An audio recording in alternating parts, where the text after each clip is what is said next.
Okay, good morning, everyone. The chat code, let's just mute people.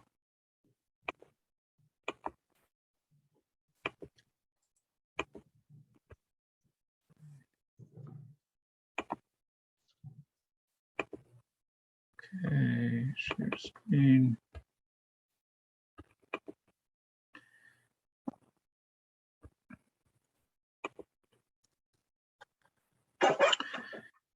Okay, again, good morning. Today we are going to discuss hashing. Hashing is a kind of data structure, or I should say hashing is a mechanism used in conjunction with something called a hash table, which is a kind of data structure. Sometimes it's referred to as a map.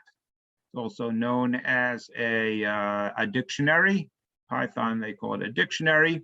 And it's a mapping. It's key value pairs. But the question is, how we use it. What are some of the considerations?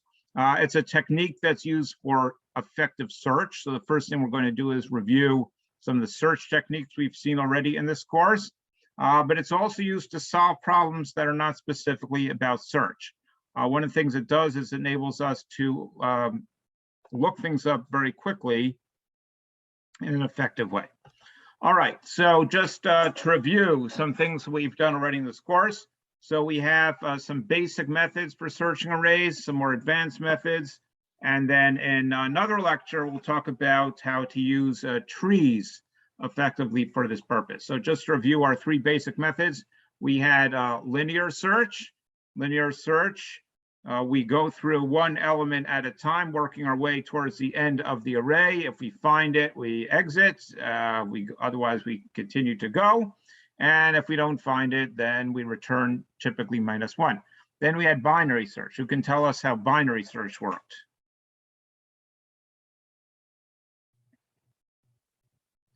What was the basic strategy of binary search? So in binary search, we take the two endpoints, we find the midpoint, we check at the midpoint for the element, and if we don't find it there, we determine which side it's going to be on, and we search only on the side. What design strategy does binary search use? Let me back up a step. So one of the things we're interested in this course is not just time complexity, but also design. So what design strategy would you say is used by linear search? There've probably been questions like this in my review questions. Exam will be more problem solving, so unlikely to show up on the final. Well, maybe, but you certainly need to know the terminology. So it's a decrease and conquer, right? Linear search is decrease and conquer because at each step we eliminate one unit, one element from the problem. Right, so it's decrease and conquer, or more specifically, you could say it's decrease and one by conquer, right? What about binary search? What technique, design technique, would you say it uses? Divide and conquer. So I think if you look in a lot of books, you would see divide and conquer, but is it really divide and conquer? So think about where the term divide and conquer comes from. It usually comes from like warfare. Right, so if you have a big country that you're trying to attack, so you break it up into, instead of trying to fight the whole country at once, you have different parts of the country, of the region, and you fight with them individually and, figure that you do it there. Or problem solving in general, right? I have a big problem, I break it up to sub problems, and I solve the sub problem. So is that really accurate in binary search? I'm sure if you look up some books, you'll see it called that. But do we really need to solve all the sub problems here? The answer is no, right? In binary search, we solve one sub problem. The other sub problem we can ignore. So it's not really divide and conquer. I would call it decrease and conquer. Decrease by a fixed proportion, right? Or decreasing it by half and conquering. That's what we're doing, right?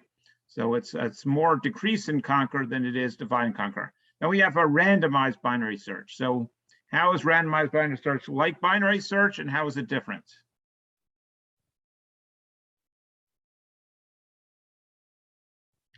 So in randomized binary search, instead of looking at the midpoint, we pick a point randomly between the two ends of the current subarray, and we check that element and either go to the left or right. So that's also kind of decrease and conquer. It's more of a decrease of variable size and conquer, because how much you chop off could be more or less than, let's say, the fixed amount in binary search.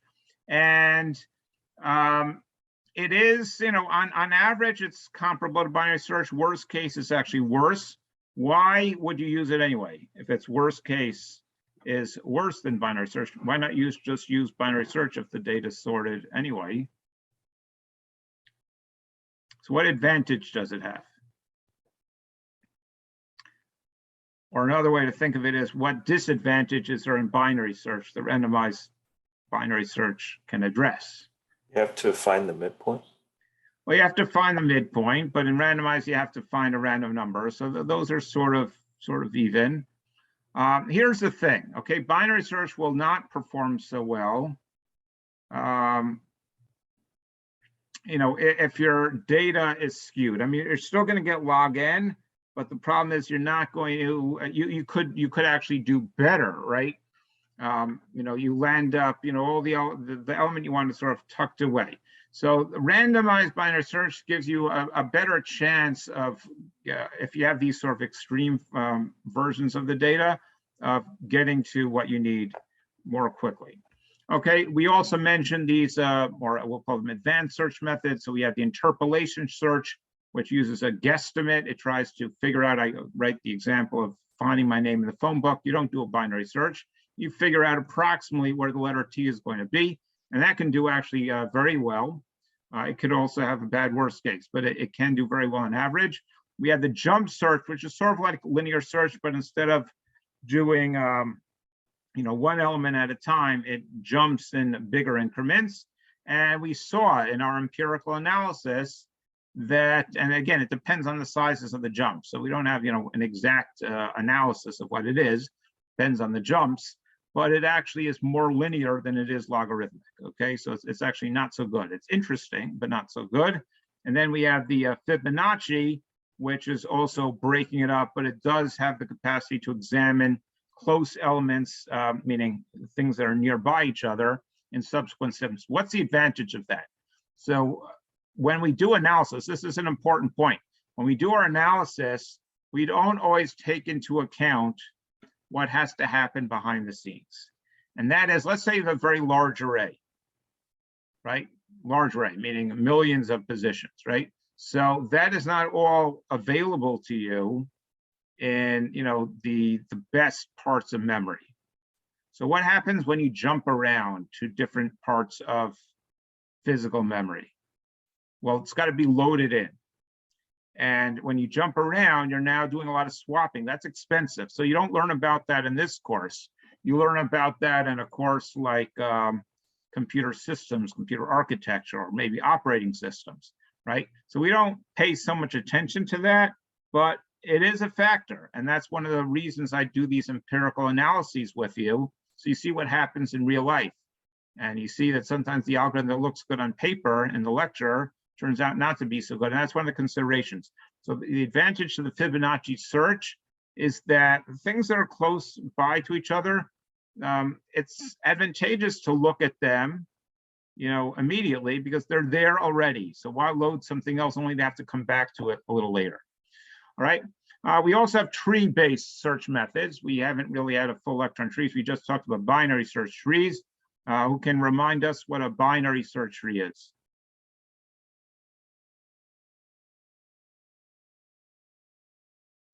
Yeah, volunteer for that. You can tell us what a binary search tree is. Did I not send out the code? Maybe I didn't send out the code. Let me send out the code. Okay, so I like to send it out twice, once at the beginning, once at the end. So today's code is 5820. So thank you for the reminder. Okay. So before we get to the hashing, we were on this other thing there. Okay, so can someone remind us what a binary search tree is?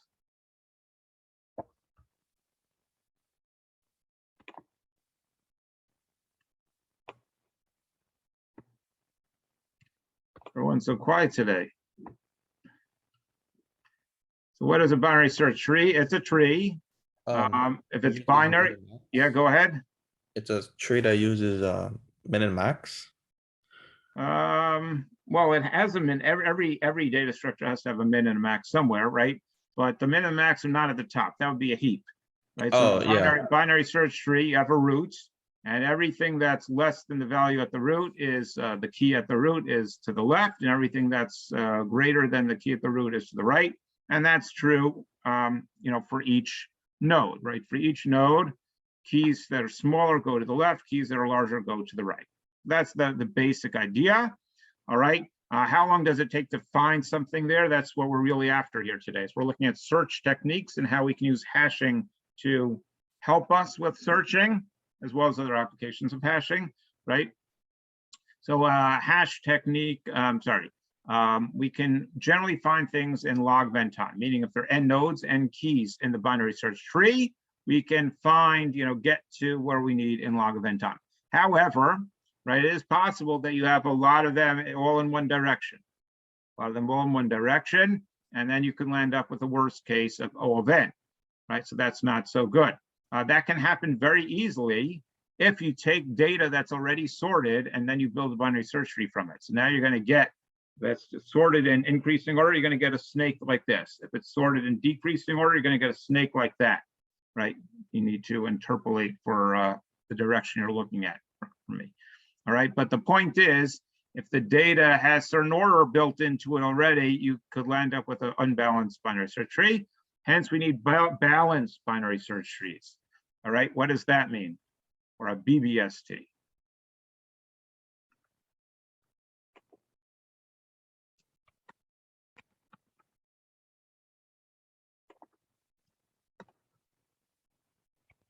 Anyone know what a balanced binary search tree is? You probably learned about some of those in your data structures class, and we'll learn about some more in our class, not today. So what we do is we modify the code, the insertion algorithm, to have what's called rotations, which is if we find that we're creating these snake-like paths, to one side or the other, that we rotate things around.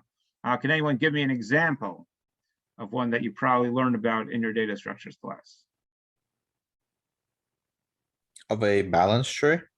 Of a balanced binary search tree. So Key Dong wrote height diff less than 2. So that is, yes, what are you getting at there? Are you referring to a specific one? That's correct, but you need to tell us what you have in mind. So has anyone heard of the AVL tree? There we go. Okay, what does AVL stand for? Addison, Velsky, Landis, right? It's 2, not 3. I think it's two mathematicians, I think Russians, and they came up with this idea. So we keep our height differences between the left and the right less than 1. Okay, we actually number the nodes. We give them an extra property, +1 or -1, depending on whether the left side is 1 bigger or less than or 0. It could be the same height. That's also a same subtree length. All right, so we'll talk more about that in another lecture. We have n-ary trees. That's another strategy. It can be combined with the balancing, which is to have don't just have 2 nodes. Okay, have multiple nodes. What's the advantage and the disadvantage to that? What's the advantage to an n-ary tree over, let's say, a binary tree? So the advantage is if it takes me, okay, there's something that's not written here. See, when we do asymptotic notation, we don't say what the base is, but the base here is really log base 2, right?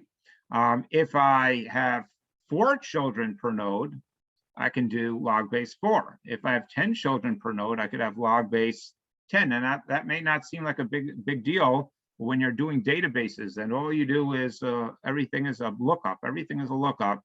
So getting to where you need to be is important. It also comes up in operating systems. Anyone here take operating systems already?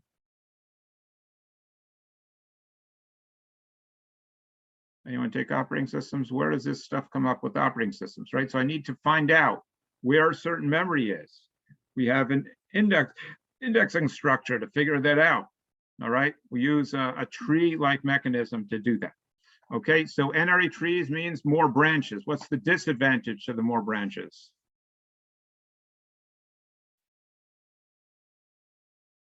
Disadvantage, it has more branches. More branches means more children nodes that I have to have. So in a binary search tree, I have a left and a right pointer. In a n-ary tree, I need to have n pointers. Some may be null if they don't point to anything, but it's still a space. So there's more of a space complexity there.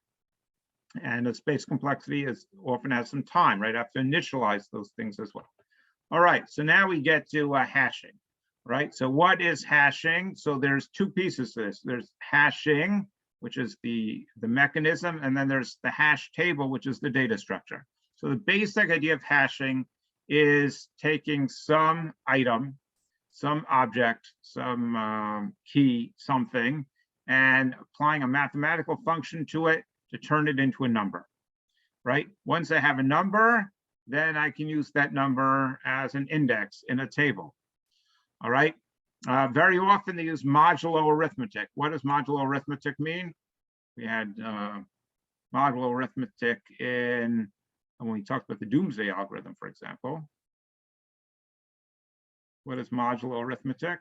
Isn't the remainder like math function? It's the remainder, right? It's the remainder of the, right? So we're taking division, we're doing division, and then the remainder is that. Okay, why are we using a modulo arithmetic here? Because we often get a large number, right? Imagine that we're taking a hash function of a book or even an article, or even the name of the article, right? There are a lot of characters there. So you might add up their ASCII value. And if we add all that up, we get a huge number. That's not really so useful. If it's the index, it's supposed to be an index of an array. So if I take that modulo 1,000, now we get a number between 0 and 1,000, between 0 and 9999, and that can be used as an index. Okay, so that's the basic idea of hashing, but it can be used in a lot of different areas. Okay, entity resolution. Entity resolution means trying to figure out what this is, right? So instead of comparing every single bit in a image, right? I could say if I apply a hash function to the image, and then I look for a match of the hash functions, that will say, hey, there's a pretty good probability that this is the same thing. Then we can investigate more carefully. We'll see a little bit of that today. We'll see that again when we do string matching towards the end of the semester, maybe in the middle of the semester, we'll do string matching, and we'll see how hashing can be used there. Data integrity. Can anyone, well, first, what does that mean? So academic integrity means people are not cheating. What does data integrity mean? Data hasn't been changed. Data hasn't been changed. That's right, right? So when I send data over the internet, or maybe even store it on a local, local storage, I want to be sure that it didn't change. Okay, why might it change? It might change because there's a problem with the hard disk. There's a problem with the voltage. So, ones get converted to zeros, zeros get converted to ones. It could be a hacker. Right? It could be a malicious person is deliberately trying to change the data. It could be that someone changed it because they were updating it, and I need to know what its status is, right? So in my 355 class, right, one of the things we talked about in HTTP is, did data change? So one way to know if data changes, you have a timestamp, right? Check the timestamp. Another, if you don't have timestamps, is you could run your hash function on your data and compare that to a hash that you already had. And if the hash numbers match, then you know that it's likely to be the same, and maybe you don't need to update it. Whereas if it changed, if the hash functions don't match, that means it changed. Okay, so those are examples of data integrity. Cryptography, right? So it's also a kind of data integrity, but it's sort of almost the opposite problem. right? So when we encrypt something, we are using something like a hash function to encrypt it. Okay, we'll see a little bit of that on today's lecture. String matching, I already mentioned. That's a kind of entity resolution, right? Entity resolution is a bigger problem, right? What is this item? By the way, that's important in defense, right? Or any kind of security, right? So if I have cameras and I see someone walking around on the premises, so I want my program to say, hey, is that one of the people who lives in the house, or one of the officers who works in the building, or is that someone suspicious, right? That's part of entity resolution. That can be done with a hash function. And password verification. Okay, so keep in mind that we send passwords over the internet. We don't really like to send passwords over the internet. Why not?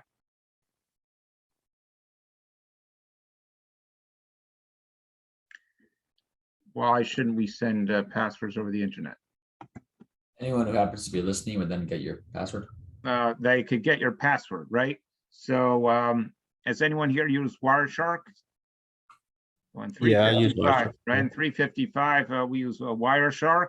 So Wireshark allows you to monitor network traffic, and it's pretty interesting what you can see on your at least on your local network. But the truth is, you could do it on a on a broader network as well, right? So we don't like to send passwords. What do? What do you do every time you log into a screen? We're logging in all day, whether it's to a Blackboard or to TopPad or to Zybook. You log in left and right, and as well as all the stuff in your personal life. So what happens there?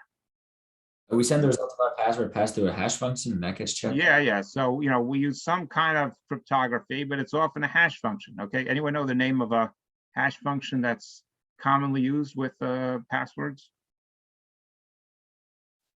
Used in database, for example, not just database. MD5. Anyone heard of MD5? MD5 stands for Message Digest 5. So that's a common function that's used. Okay. So also, if you're storing passwords in a database, not a good idea. But we need to store passwords in a database. Right? Why is it a bad idea? Because if someone, even if they're the DBA, a database administrator of the company, you don't really want them to know your password, right? Because people use passwords for other applications. So no one should know your password, even though the code should be able to verify password. How does it do that? It compares a hash function of what you sent in through the internet with a hash function of what, which is actually stored in the database, and it says, are those the same? All right. So again, there's a lot of reasons for hashing. Our main focus in today's lecture for hashing is a search mechanism as an alternative to the array-based and the tree-based ones that we reviewed today. But we also are interested in other applications. All right, so what is that direct addressing? Direct addressing means I have a universe, okay, the set of all possible keys, and I have a data structure, let's say an array, right? And I have a one-to-one mapping of possible keys to possible positions in the array, right? So in this example here, the keys are in the range 0 through 9, and I have an array of 0 through 9, and you will find the key in the array in exactly the position that is identified by the key, meaning item key 2 and its value will be found in position 2. Key 9 will be in position 9. Now, what's the problem here? This is a very time effective mechanism. What's the problem?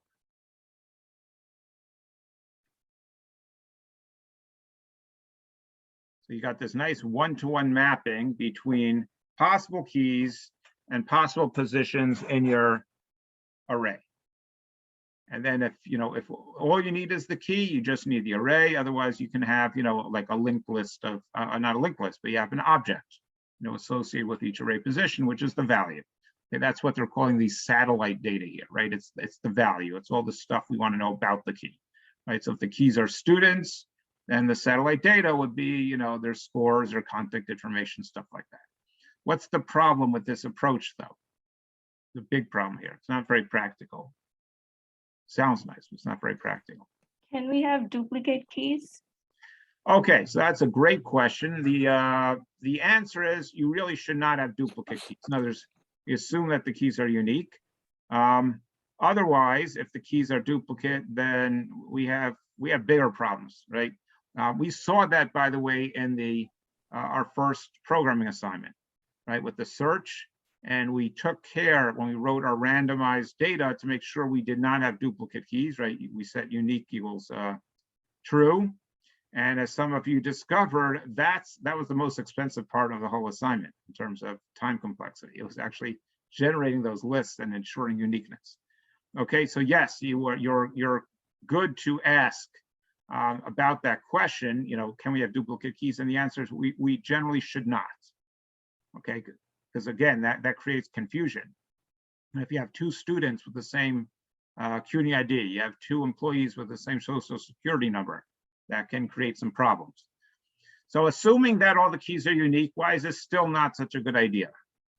It's going to have a bad space complexity. Space complexity, correct. A bad space complexity, right? Because I have to have one space for every possible key, even though only some of the keys are actually used. So in this example here, I have 4 keys are actually being used, but how big is my array? My array has size 10 because I could potentially have 10 keys. So that's not very good. Okay, it's great with the time complexity, but it's bad with the space complexity. And the truth is, it's not good for time complexity either. You know why? Because to create a space, a big space takes time as well, right? You got to allocate that. So big space complexity almost always involves some time complexity, even if it's only for initialization. All right, so hash functions.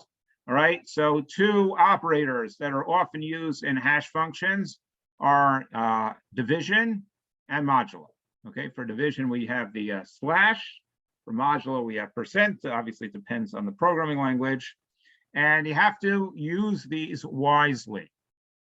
Okay, so you have to think about what it is that I want. So let's take, before we get to the hash function, let's explain, just to put this in perspective. So let's say you're doing CUNY IDs are your keys, right? They are 8 digits, or social security number is 9 digits. Or today, where everyone has their own phone, right? When I was growing up, I went to a school overseas, and we had 500 people, and there were 3 phones for the 500 people, right? Today, everyone, you're a little kid already and you got your own phone. All right, so phone number might be your key, or bank account number, right? So those are your keys. Problem with the direct addressing, if we don't really want to have a data structure for 10 to the 8th, even for CUNY, okay? Because most numbers are not going to be used. So we use a hash function to narrow it down. So with that, okay, let's say I'm hashing on a phone number. Okay, phone number is a good example. Which part of that phone number would I want to extract? Okay, the first 3 digits, which we call the area code, the middle 3 digits, which we call the exchange, or the last 4 digits. What do you mean by extract? In other words, if I could write a hash function using division and modulo to pull out, let's say, 3 or 4 of those numbers, and that'll be my index of my array, which ones should I use? The last 4, The last 4, and why? that's more unique to the individual. More unique, right? So if you're living in New York City, right? If you look at the area code, you're gonna have a lot of 212s. Or the middle 3, right? Depending on a neighborhood, it's going to be the same. Or in cell phones, it's not so much about where you live, it's about which provider, which store did you get your phone from, right? So the way it works is, they get a block of phone numbers that all have those same 3 middle digits, right? So you have a lot of people who all got their phone from the same carrier, or the same store for the carrier, and it all matches up. So the last 4 are going to be somewhat arbitrary. Here's a cool story. Okay, so I have 6 children. The youngest 2 are twins, and they are children number 5 and 6 in the family. And we got phones for them when they reached a certain age. And we did not specifically request this, but the 5th child got 0005 for the last 4 digits. And I kid you not, and the other one got 0006. We did not ask for that. We did not specifically request that. If we would have requested it, they would have told us you're crazy, but that's what we landed up with. So pretty cool. Okay, so yes. So which function would you use for that? Would you use mod or div to achieve that, to get those last 4 digits out of a phone number? Mod. Mod, right? If you do mod 10,000, that's going to pull out those last 4 digits. Correct. All right. I don't know exactly how social security numbers are constructed, but I do know this: the middle 2 digits, those 2 there, those are based on state. So, different states get different blocks of those middle 2 digits. I don't know if there's any pattern to any of the others. I will tell you this. So again, I have twins. We applied for social security numbers at the same time when they were born, and they have pretty different social security numbers. So go figure. Right. Okay, so here's our hash function, right? You have our hash function. We're doing a modulo on the table size. Okay. So what is the table size here? So I'm going to speculate. It doesn't say it. So you might, oh, here's the table. The table's on the bottom, right? So how big is the table? Anyone see? Look at the thing on the bottom there. How big is the table? How many slots? 5. 5.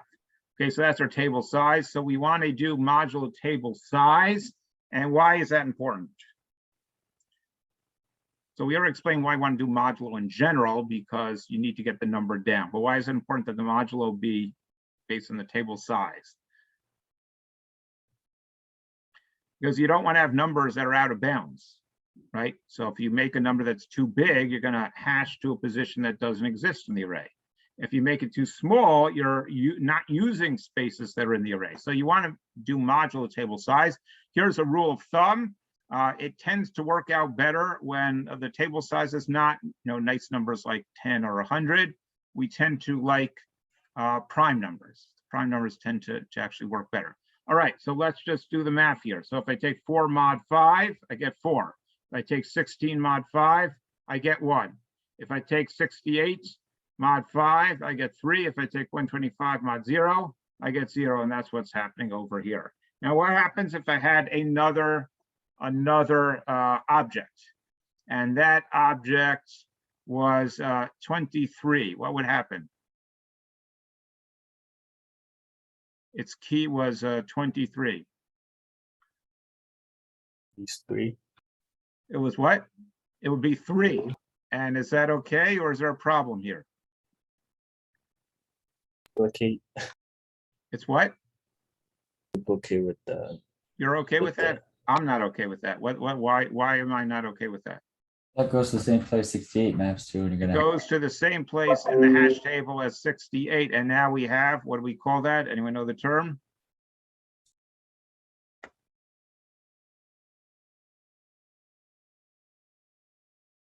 Collision.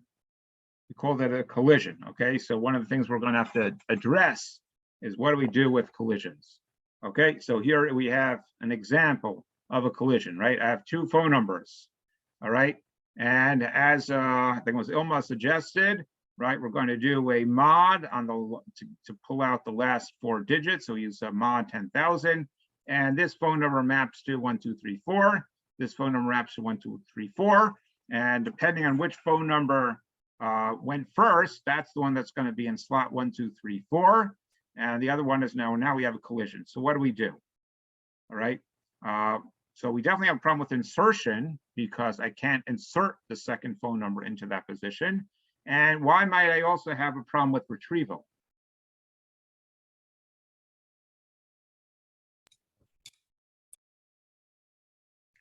What's the retrieval issue here? You don't know which one you're retrieving.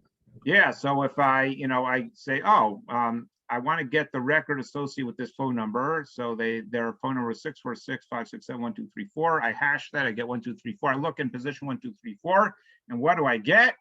I get the other phone number's record, right? So now I have some confusion going on, all right? So this is part we have to do. So we have 2 main approaches to solving or addressing collision resolution, okay? One is called separate chaining, or just chaining for short. The other is called open addressing. Okay, and let me explain to you what each of those are. So separate chain is like buckets, right? It says, okay, for each slot, I don't just have, the key and the value. I have a possible set of values, right? Sort of like in bucket sort, right? What do we do in bucket sort? We effectively were doing some kind of hash, right? A more simple kind of hash. We are, taking some piece of that number and we were determining what bucket it goes to. And then we had a whole bunch of buckets. And then we could do a sort on that or a search on that. Fine. Okay. What about, so that's what we call chaining. All right. We create a list, like a link. Usually it's a linked list off of each position. The other approach is open addressing. Open addressing. Open addressing means, okay, well, the spot is occupied. 1, 2, 3, 4 is occupied. So we're going to look around for another spot nearby. Okay, and we'll talk more about how to formalize that look around process, but effectively it's like looking around. Okay, so here's an analogy, like analogies. So let's say you, in the days when, everyone went to campus in person, so some of you, took the bus, and some of you maybe are lucky enough or unlucky enough to go by car. Okay, the problem with going by car is you have to have a parking spot. So let's say, you usually find this parking spot, you get there early and you always get the same parking spot. And one day someone beats you to it. So what do? So what do they do in Manhattan? If someone is in your parking spot, well, you might get angry at them and slash their tires, but I don't recommend that. You could tow them. Well, can you tow them if someone took your parking spot? You probably can't do that either. And another one. So what do they do in Manhattan? I don't think they do this in Queens as much. They double park, right? In certain areas, it's legal to a double park, at least for certain hours, right? Okay, so that's a kind of chaining, right? Or you may have seen these devices. I still haven't figured out exactly how they work, but they have these parking things. It's like almost like those car carriers, but they're stacked. You ever see those things in these parking lots where they stack the cars on top of each other? Yeah, Yeah, I still haven't figured out exactly how that works. even for bikes. I have some ideas, but that's pretty cool. Like a car vending machine. I like that. Okay, so that's a kind of chaining, right? You just pile them up. So in Manhattan they do it horizontally, put one next to the other. You probably can't triple park. That's like bad already. But double park happens. So that's a kind of chaining. Or you look around for another spot. All right. Now, here's just something to keep in mind, which is, so imagine you arrange to meet your friend outside Queens College, let's say Melbourne and 150th Street, right near that exit near the science building. And they say, we're going to meet you in that first spot there. And you go outside and someone else is parked there. So what do you do? What do you assume happened?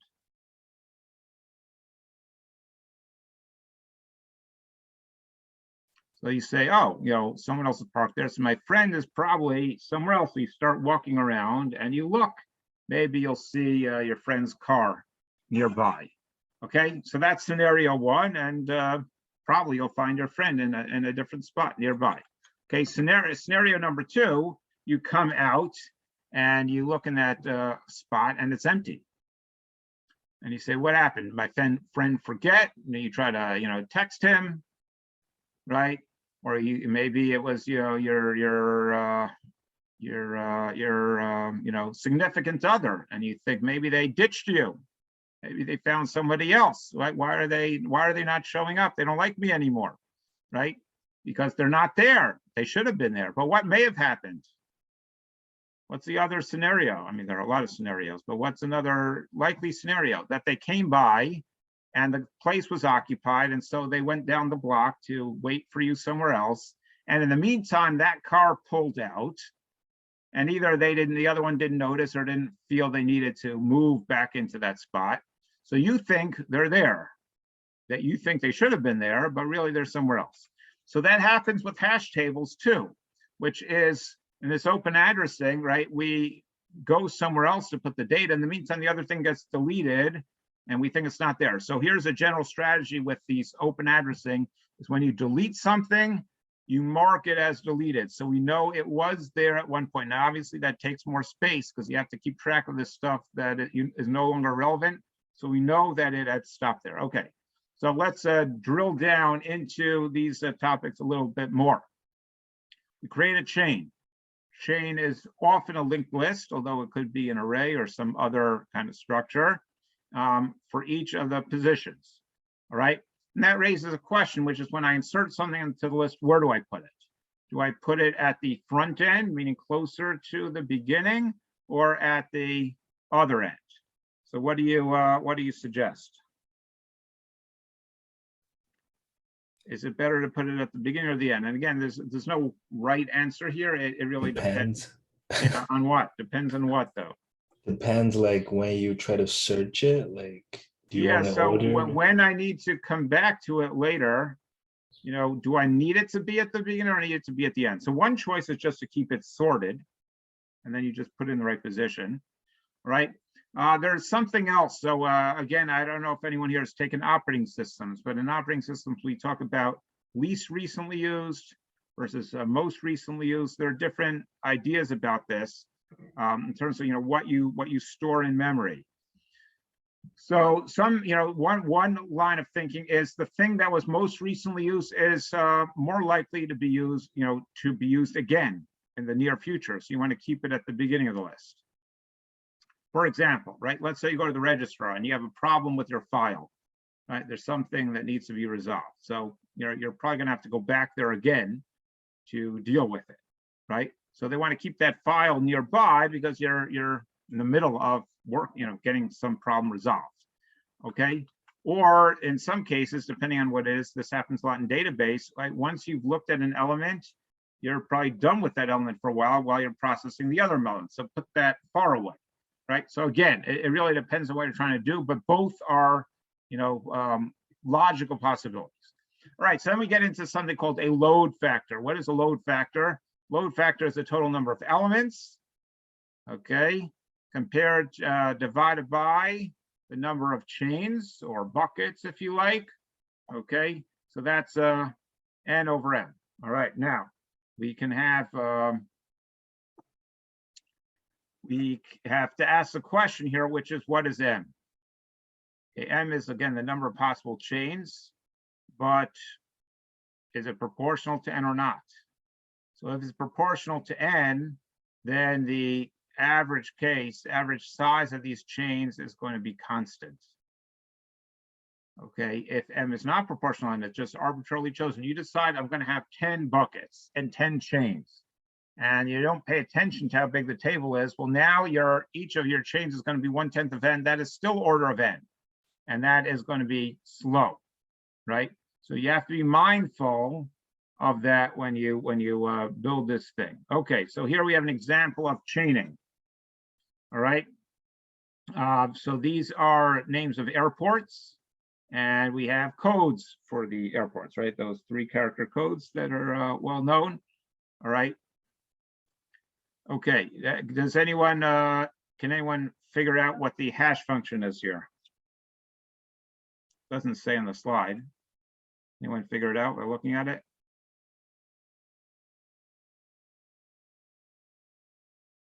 Yeah, the number of the first letter -1, I guess, because of 0. Right, it's basically the relative position, right? So D is the 4th letter, so you subtract 1, you get 3. L is the 12th letter, you subtract 1, you get 11. S is the 19th letter, you subtract 1. Okay, so you get the idea. But the important point here, since there's a chaining illustration, is we have 2 L's, so they create a chain. You have 2 S's, we create a chain. Right, so the node factor, I'm just going to make my notation here consistent with the other slide. Okay, so I'll just change this to an M to be consistent. Okay, so again, you got to watch out here. Okay, if M is proportional to N, so great, but you could have a worst case of O of N. So what do we do about that?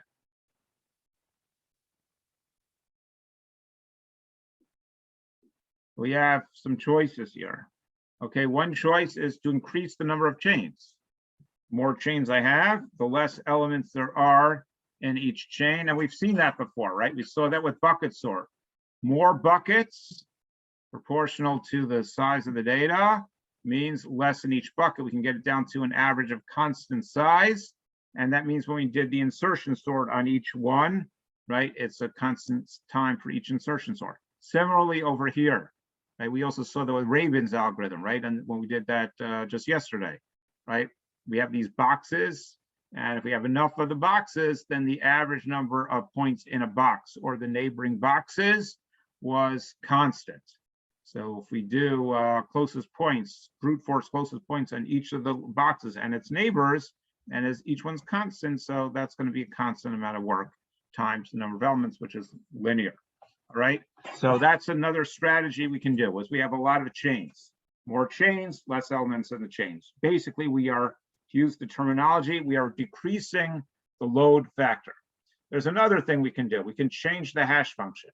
Okay, because what happens here sometimes is the hash function, for whatever reason, it puts a lot of things in the same buckets. And if we change the hash function, it would distribute them more evenly. So we got lucky or unlucky, depending on your perspective, with the original hash function. Okay, so we'll land up, if we change the hash function, we'll get a little bit more of an average case. We'll redistribute them. So we haven't changed the number of buckets. And if the buckets are still too big, even, you know, they're distributed evenly, but they're big, that's also going to be a problem. But we use the hash function. If we have a lot of buckets and a lot of them aren't being used, use a different hash function. Okay, maybe originally we used a hash function based on the first 3 digits of the phone number, and we say, you know what, that was a bad idea. Use a hash function based on the last 4, right? As I mentioned before, hash functions, all, you know, they have a modulo involved. They have usually a multiplier, so we can play with those. And sometimes we use a random number. These random numbers in the hash function. What did I have? I've got some typo there. Randomize may help. Okay, so let's do it.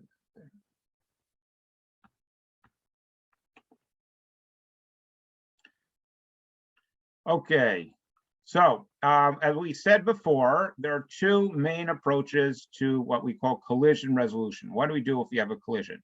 One choice was the chaining. We create these linked lists, chains, buckets, whatever you want to call them.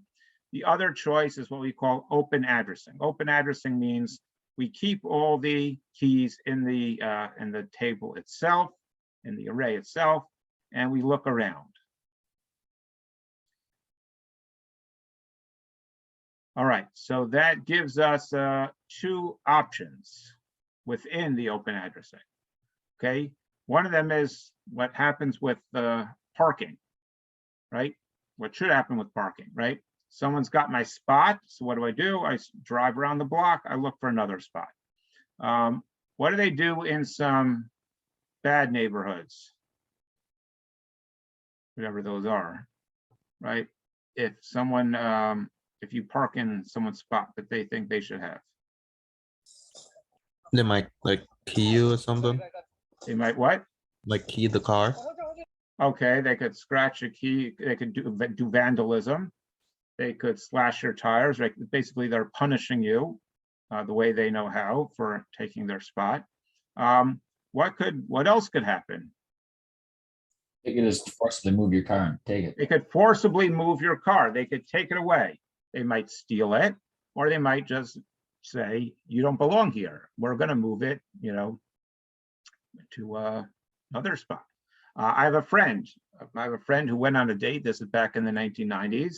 He eventually married that girl, and he was parked on the Upper West Side.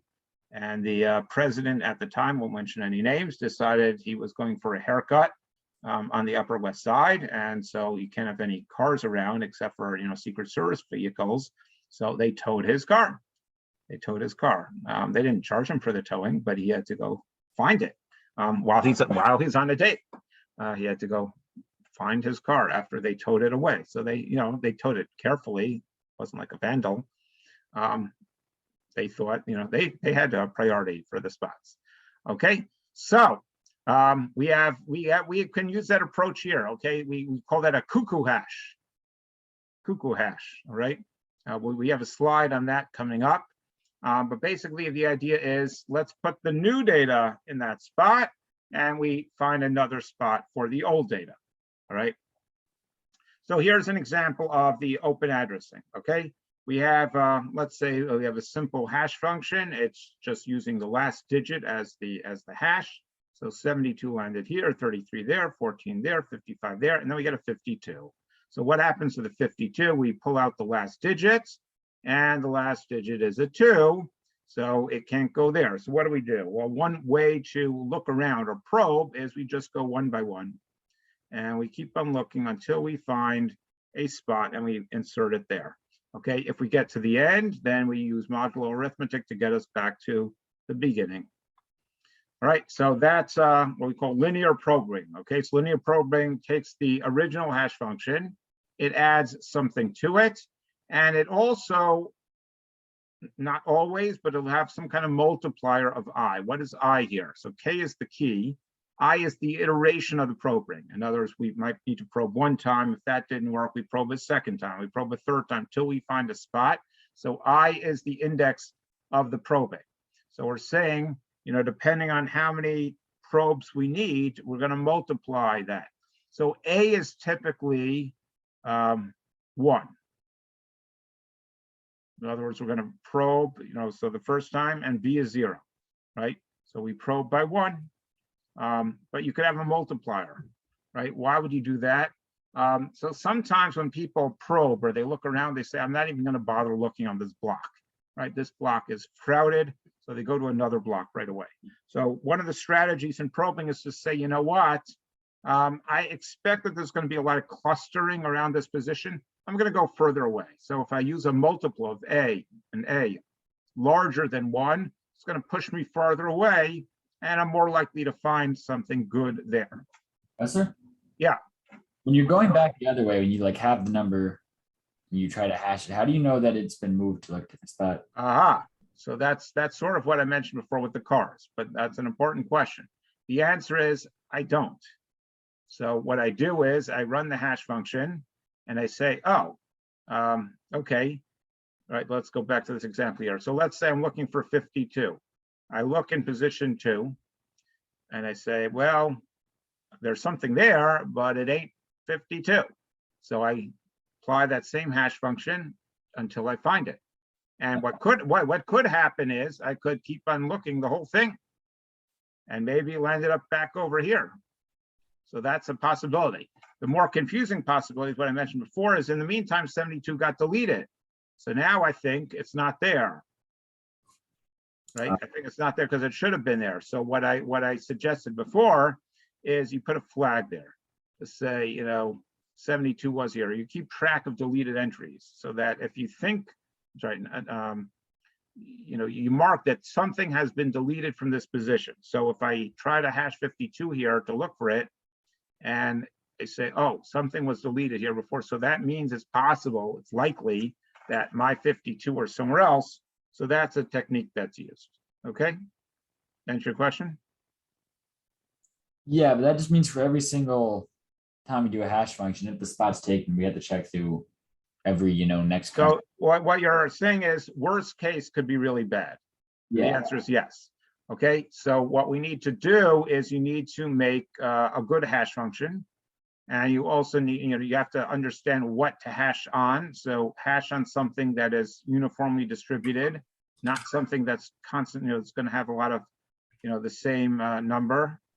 Okay, where you expect to have a lot of collisions proportionally, and make sure your hash table is big enough. That's the other strategy here. So one of the things that I mentioned before is, you know, making a bigger hash table. So when you find, maybe I didn't say it explicitly, you could also do rehashing. Did I say that?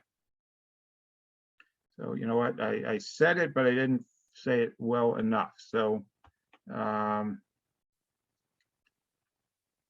let me add a third option here.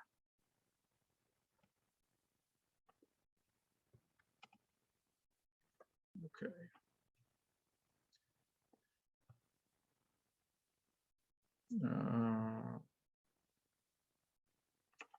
Sorry.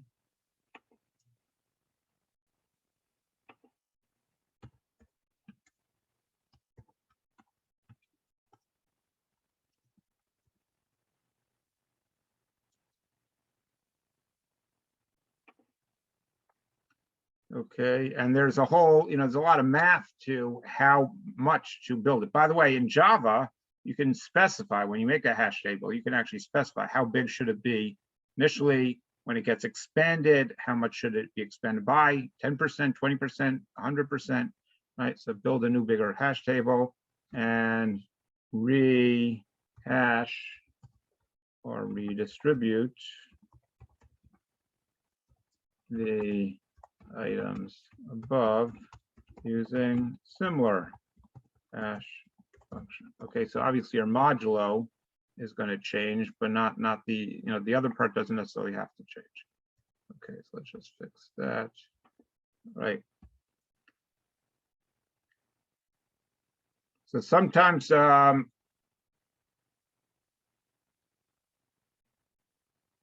going to add one more bullet point here. Okay, so something else.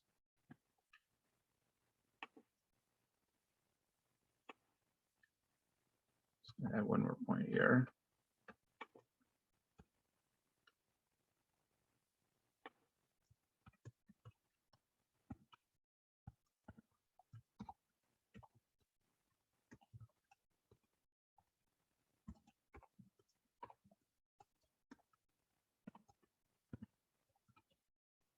So we might want to rehash everything, even using the same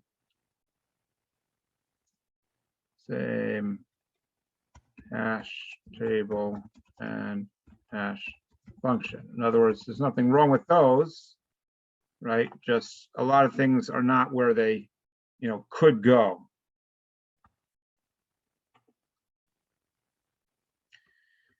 All right, so that's linear programming. Quadratic probing is the same idea, but it just uses a quadratic function on it. What's the advantage of this over this? As I grows, the number is going to grow faster. It means you're pushing further away from where you started. Why is that? You may think of that as a bad idea. The idea is you avoid clustering. So we want to avoid, having certain parts of the hash table that have very concentrated and other parts are not. It's sort of like the idea of, taking people out of New York City and saying, New York City is oversaturated. Let's move them to the Midwest because there's just a lot of space there. People can get nice, nice houses and fresh air, and we don't have, so much, concentration in these urban areas. Another strategy that's sometimes used, again, they're all sort of the same idea, is to have multiple hash functions and you multiply, you can multiply them by I. I, again, is the iteration of the probing. So it's, again, the goal is the same in all these things, which is to try to distribute them well. All right, so here's an example of the double hashing, right? Where I have, right, if you look at that, we have double hashing. So again, there's nothing really profound here. You're just taking the hash function and a second hash function, and depending on how many iterations of the probing you need, so that's what we do there. All right, so the cuckoo hash. All right, so this is taken from real life. Okay, so the cuckoo bird, what does it do? It's like sometimes humans do this. Okay, so maybe in your house or your apartment, there's a room that the baby gets. Okay, newborn baby gets this room, and it's got a crib in it, and it's got nice, pastel colored walls, and maybe it's soundproof so that the whole house doesn't wake up when the baby cries. Okay, then the baby isn't such a baby anymore. 1, 2 years old, 3 years old. So we put the baby into another room with maybe the, other siblings, right? And then the new baby comes, right? So that's the idea here. We take what's already there and we move it out to make room. So that's an alternative to the traditional probing, right? In the traditional probing, if something is occupied, you use the probing function to find a different spot. In the cuckoo hash, we do the opposite. Okay, we give the newest thing that spot and we move the other thing somewhere else. Generally, we try to move it nearby, so it's not so far away, and we don't have to search so far for it. But that's the basic strategy in the cuckoo hash. And here's some code Java code for the cuckoo hash, right? So again, what we're doing is we're saying if there's something there, find another spot for it. Okay, now we get to something called a Bloom filter. Has anyone here heard of a Bloom filter before? Yeah, but like in like video games, it makes everything kind of glow. What does it do? Video games, it kind of makes it like glow, it blooms. Low. So I don't know if that's the same Bloom filter that I'm thinking of. Okay. So what is a Bloom filter? A Bloom filter is a concept for entity resolution. So entity resolution usually has sort of two parts to it. Okay. Until now, we've been putting those two parts sort of together. But sometimes it's helpful to separate them out into two steps. So what am I referring to? So first we want to know, is the thing there in the data set? Then if the thing is there in the data set, let's find the thing in the data set. All right, so until now we've sort of been combining them, right? In linear search, binary search, all those searches, or even the hashing, right? We found it. When we found it, then we knew we had it. And before that, we had no idea, right? So Bloom filter says as follows. Let's create a hash function. And it's actually not just one hash function, but it's a series of hash functions. Okay, so I want you to look carefully at the picture and tell me what that X is being hashed to.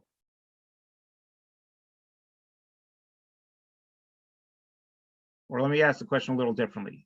How many things is it being hashed to? 3. 3, right? So if you follow the blue lines, and I know blue and purple look sort of like each other, but if you follow the light blue lines, it's hashing to 3 positions, okay? In a normal hash function, how many positions are we hashing to? 1. 1. Sometimes if we don't, we don't like what we found there because it's occupied, so we then hash to a different one. But in the end, there's only one mapping, right? It gets mapped to wherever it's getting mapped to. Okay, so here we have 3, right? We're mapping this X to 3 positions, and we're mapping the Y to 3 positions, and we're mapping the Z to 3 positions. Now, there's something else interesting going on in this Bloom filter. Well, there are 2 other things I think are interesting, but let's do one at a time. So in a traditional hashing, open addressing, not chaining now, how many things can get mapped to the same key?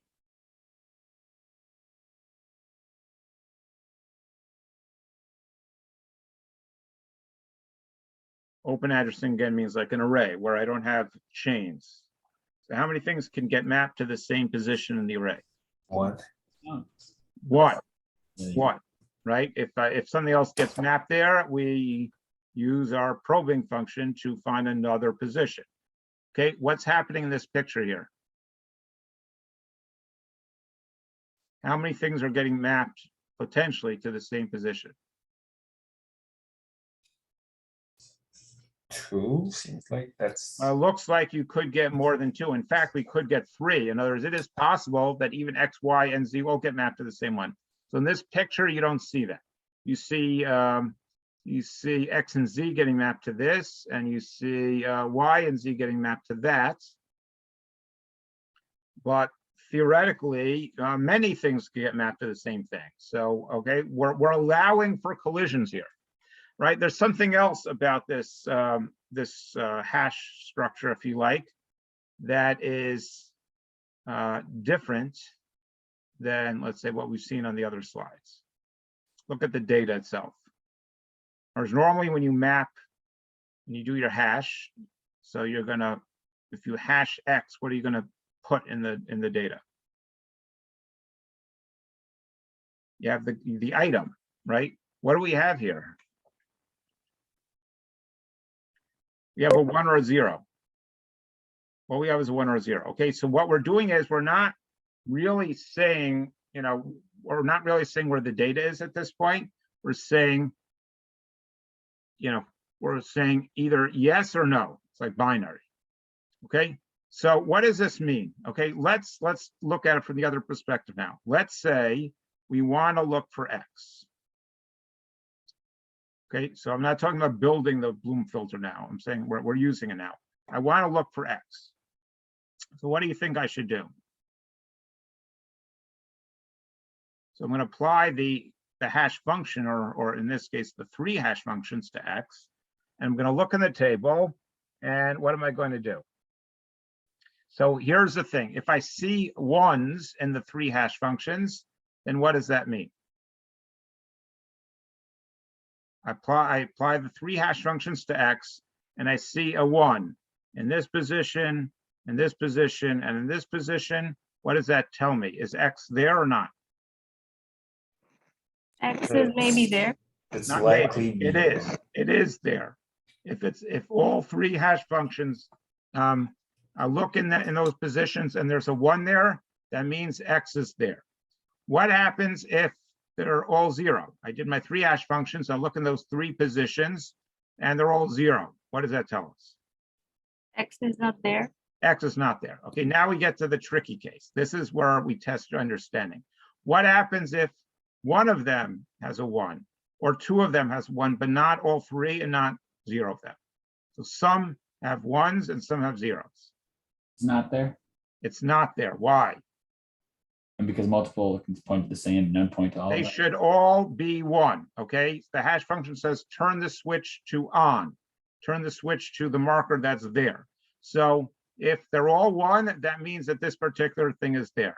So now, actually, I misspoke. Okay, let's say all 3 are 1s. What does that mean? I misspoke before. I say like it's likely to be there. You're Because correct, what if, okay, like, and someone else said it before. It's likely to be there because what's the likelihood that all of the hash functions, so let's do some math here, right? So if I have a well-distributed hash function, right? Let's say I have 100 positions. So what's the likelihood that, my hash function is going to hash to a particular spot? 1 out of 100, right? It should be uniformly distributed. So if I apply the hash function 3 times, so the probability that it's exactly these 3 is going to be what? 100 choose 3 over 100 to the 3rd power. That's a pretty small number. So what we're saying is that if I look at 3 of these spots and they're all 1, it's unlikely. Or let me say it the other way. It's highly likely that this thing is, that this X is actually there. But what else is possible? It's possible that the reason they're 1 is not because of the X. It's because of the other keys, that some of them turn the switch to 1 and other keys turns different switches to 1. So it turned out that many of them, got switched to 1, but not because of the X. Okay, so that's the, by the way, this is an example of a randomizer probabilistic algorithm. So just to review that, okay, what other randomization have we seen in this course? So each time we have another one, I like to review.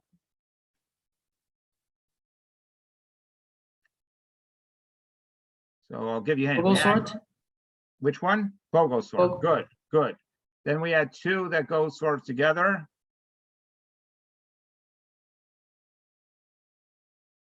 Quick sort. Quick sort, and the one that goes with that, quick select. Okay, then yesterday we had Rabin's randomized closest point algorithm in 2 dimensions.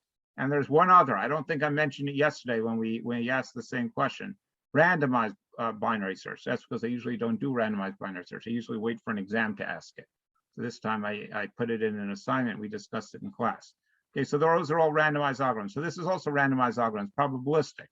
It says, we're using randomization to pick these hash functions, and then there's a, there's a high probability that one thing will be a false, we'll call it a false positive, right? that, the switch will be 1, even though X isn't really there. But the probability that all those switches for the X function are all going to be switched to 1, because it just takes 1 that is off to tell me that X isn't there. Once I know that X is there, then I can use other mechanisms to look for it. But those are more expensive. So I don't want to go through a whole binary search tree, let's say, to figure it out. So it's a very effective method. Okay, so here we have a little bit of the analysis of it, right? We're calling them bits, okay, right? Zeros or ones, so we're calling them bits. The probability of that is M, where M is the number of slots. So the probability of not choosing a bit is 1 minus 1 over M, right? Just the complement if you want. And then if I do that K times, right? K is the number of functions. So I take that number, the probability of not choosing it, raise it to the K power. And let's just move this out of the way there. Okay, so I raise that to the Kth power times N. N is what? N is the number of elements that I'm actually doing this with. So I get, this can be approximated by this number. So that's something that you might have seen in your calc classes. Okay, again, the exact math here isn't so important, but what I want you to understand is the probability of a false positive is this. Okay, so let's understand what happens when K is a big number. So when K is a big number, I mean, I have a lot of hash functions. What happens to e to the minus K? E to the minus.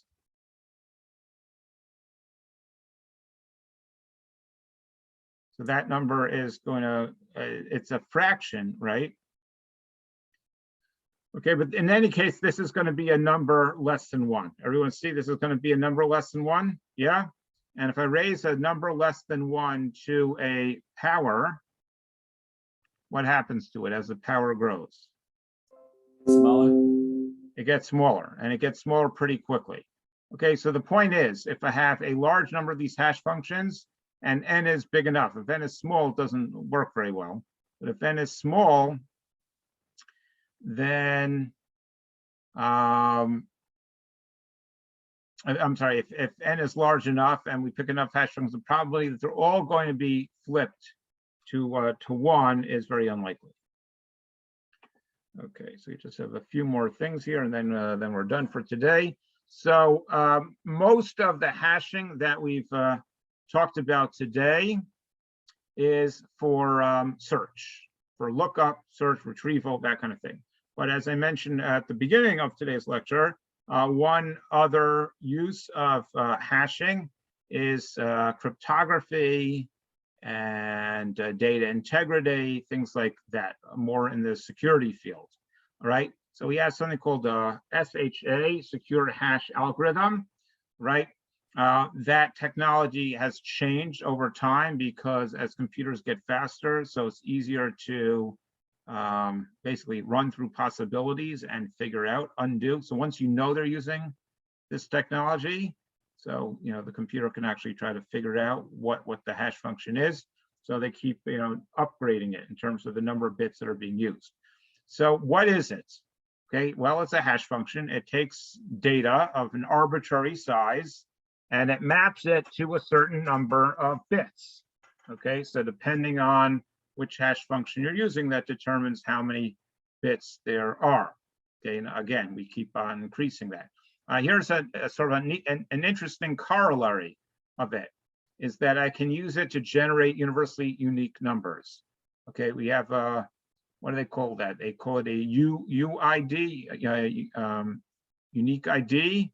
Sometimes they call it a GUID, globally unique ID. Right, so that's an interesting question. How do I create a number that no one else has seen before, that no one else has? So you can use these hash functions that do that. Now, here's a cool thing about these hash functions, and that is that they need to be very sensitive to changes. Okay, what does that mean? It means, in traditional cryptography, let's say I send a message and I change one character in the message, and now I re-encode that, I re-encrypt that. So how much is that going to change? You know, in traditional, let's say, substitution cipher, right? So let's say every letter of the alphabet is substituted by a different letter of the alphabet. Anyone do those kind of puzzles where you have to, like, you know, these encryption puzzles where you get a code and you have to figure out the mapping? There are 26 factorial possibilities, which is a lot. That's a pretty big number. So not so easy to code that. But well, let me ask the question. If I change one character in the input, what happens to the output? In a traditional substitution cipher. So if I change one character in the input, one character in the output is going to be changed, okay? That's not the way SHA works. Take a look at this. Okay, you see the difference? Here's a sentence, here's another sentence. What did we change to go from this sentence to that sentence?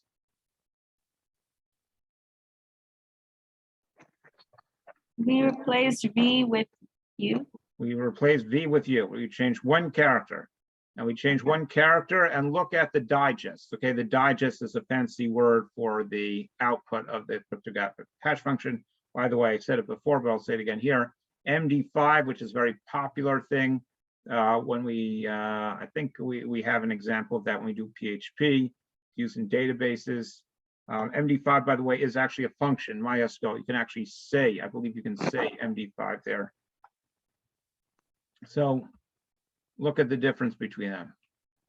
Would you even know that they are related? It looks completely random, right? Okay, why is that important?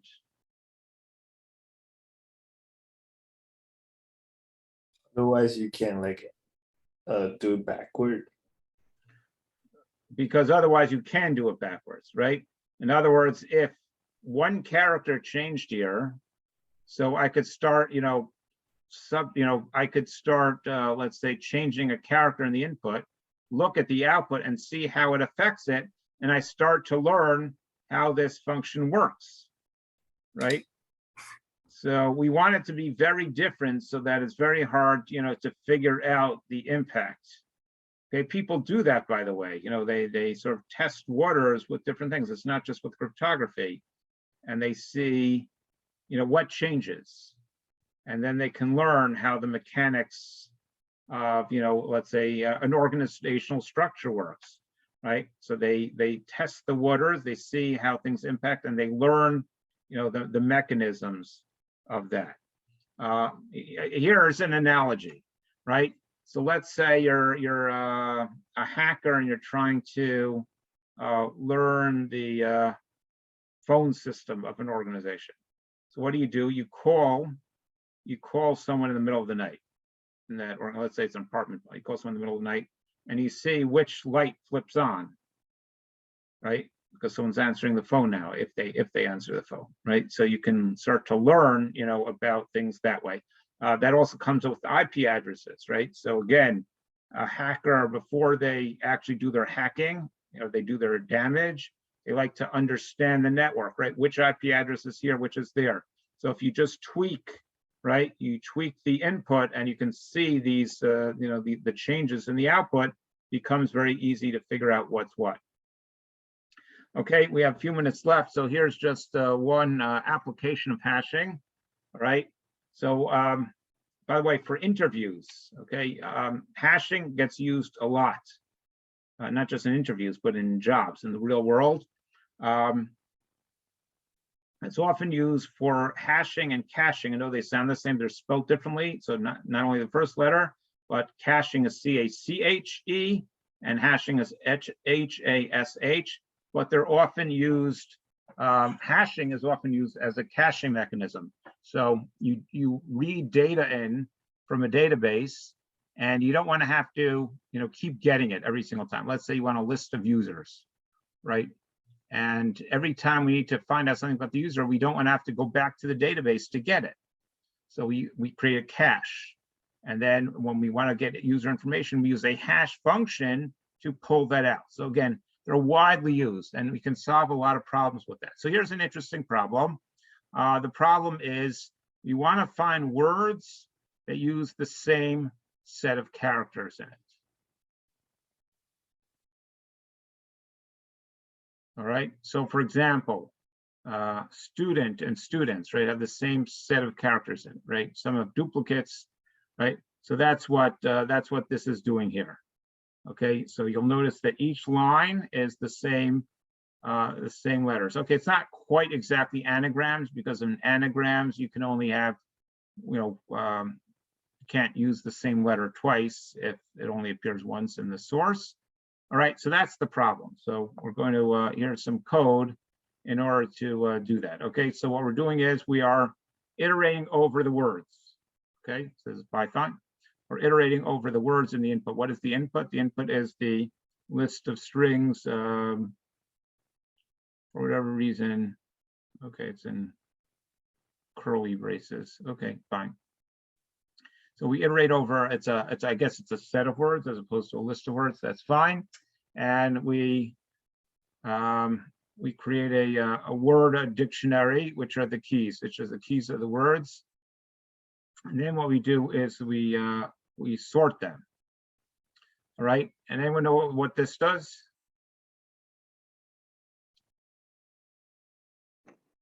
It joins each character string together.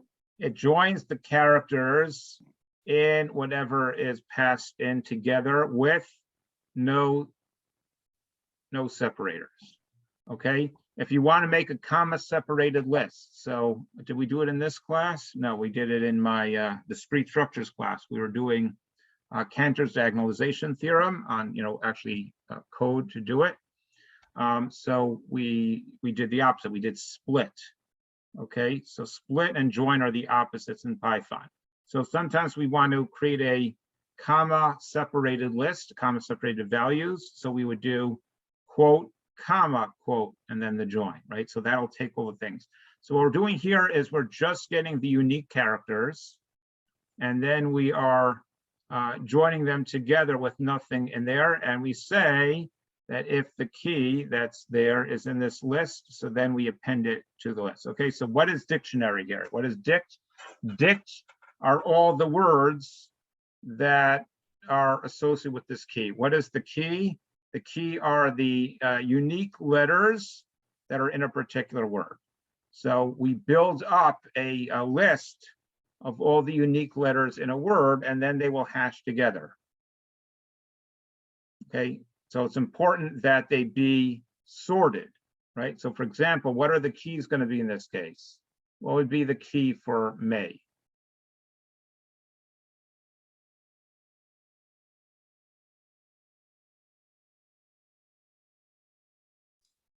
AMY. AMY. And what will be the key for the key for AMY? AMY. What will be the key for YAM? Yeah. AMY. You get the idea? Okay, with student, it's going to be not student. It's going to be DENSTU. And the same thing for students, right? So what we do is we create a dictionary, which for Java people is the same as a hash map, right?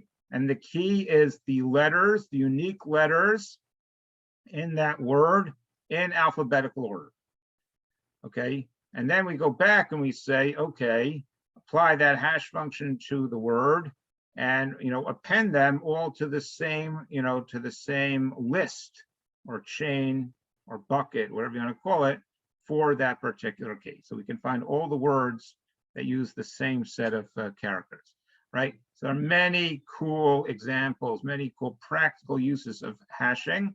Again, just one thing to keep in mind is make sure that your hash table is big enough. So if you're using Python, use dictionary. Python worries about that for you. If you're using Java, Java will worry about that for you. But if you're implementing it yourself, you need to be mindful of what % of the table is being used up, or if you're using chaining, how big those chains are. Okay, so that's we're going to stop here.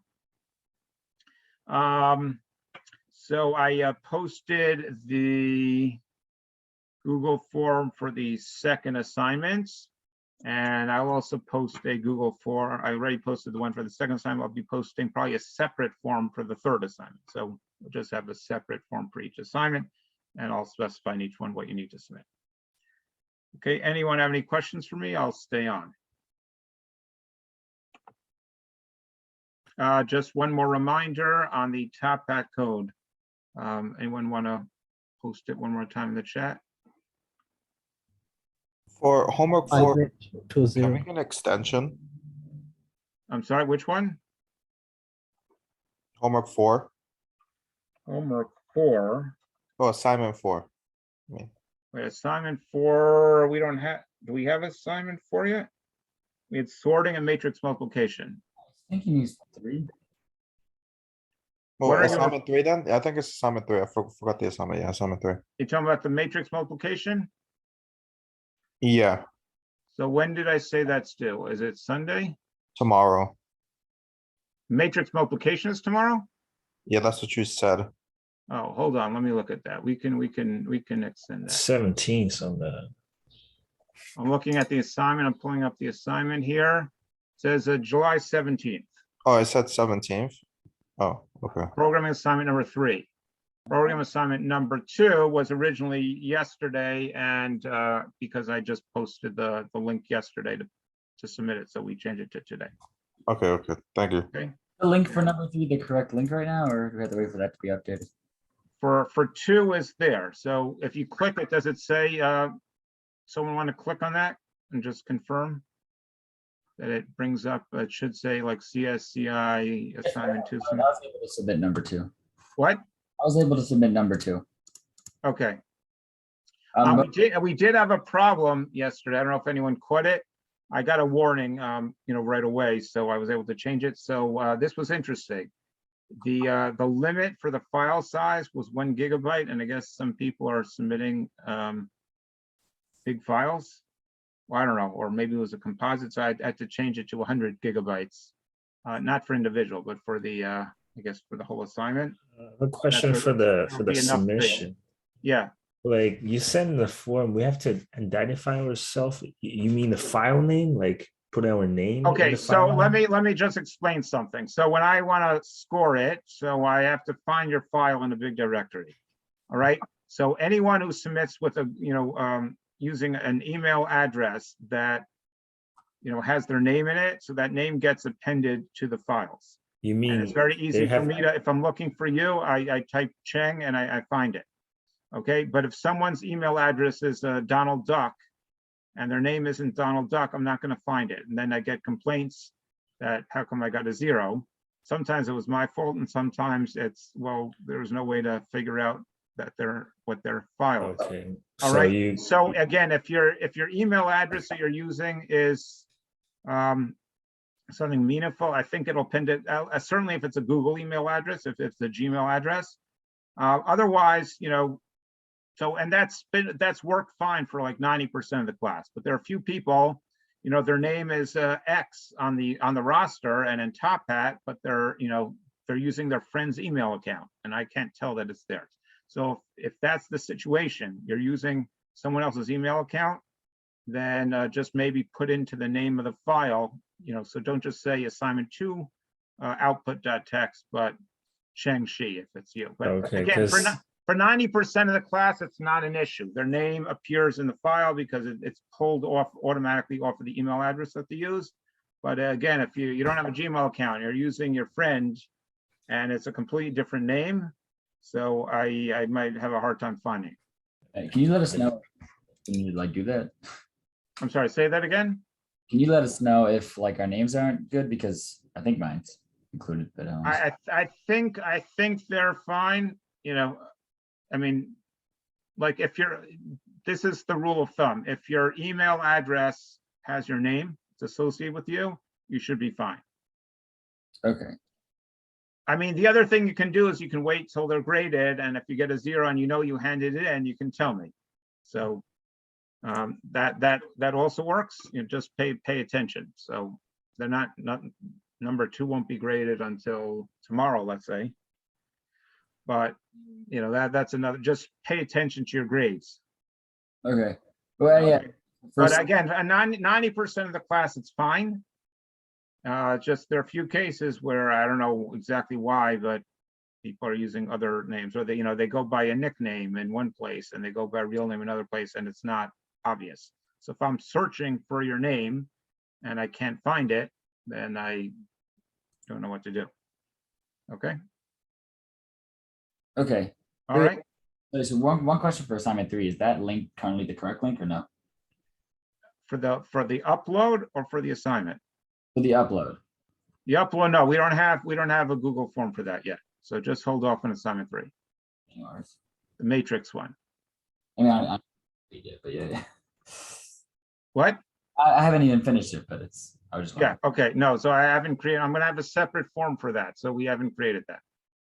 Okay, sure. Yes, I originally thought I'll have one form for the whole semester, and I realized no, for various reasons, it's better this way. Also, if we have specific output that we need, I can customize that in the form. Okay, Okay. Thanks, Professor. very good. Okay, have a good day, a good The weekend. weekend. Take care, bye-bye.